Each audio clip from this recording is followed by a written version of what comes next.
A mass exodus of female leaders is upon us. New research from McKinsey shows senior managers, vice presidents, and those in the C-suite leaving their jobs at the highest rate ever, 10.5% in 2021, more than double the 9% of male leaders leaving the workforce. And women leaders are switching jobs at the highest rates the survey has ever seen. Jennifer Schwab is the CEO of Entity Academy, who joins us for today's installment of Career Control, brought to you by Straight Talk Wireless. Nice to see you.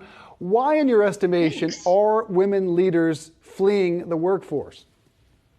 Well, some of it's nothing new. The studies, the McKinsey study's been out for 8 years, but we are seeing some of the same old things. Microaggressions, especially as you're ascending in the workforce, sometimes they apparently get worse.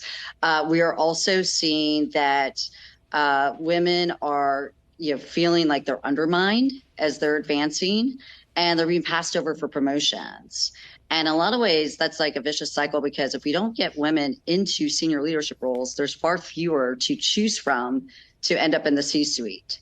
And so in our estimation, things have gotten maybe a little bit better. We focus on STEM. So, the numbers are creeping up for women in STEM, but overall senior leadership roles for women, it's still not good enough. So Jennifer, you mentioned STEM there. You mentioned that it's getting a little bit better. I guess, what are you noticing that's working? How are you getting more women into STEM and then staying in the workforce?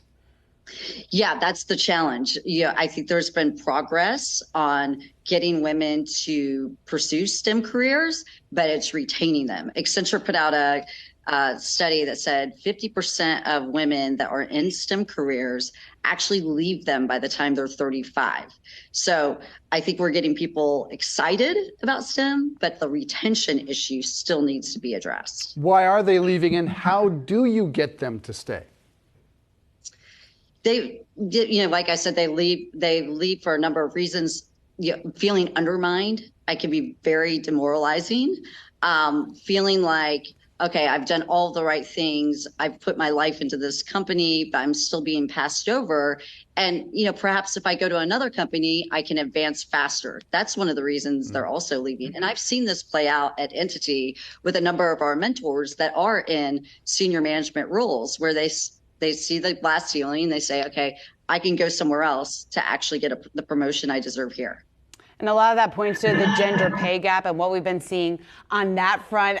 Have we seen any significant improvement there? And I guess, how has COVID maybe stifled some of these step forward that we did make prior to 2020? Yeah. So in terms of closing the gender pay gap, I think that, wages got better when the workforce was very tight. Last year, when you saw that there was the Great Resignation, companies were starting to pay more to get to recruit and retain talent. And now, as we're entering this recession, things are starting to reverse again, and it's really disappointing, because many companies are saying, okay, I want to find somebody who's already been in this discipline and can hit the ground running day one, because I have a limited budget of who I can hire. So they're not as focused on diversifying the workforce as we're entering into a recession. Good stuff there. Entity Academy CEO Jennifer Schwab, appreciate what you're doing and coming here to talk about it. Thanks.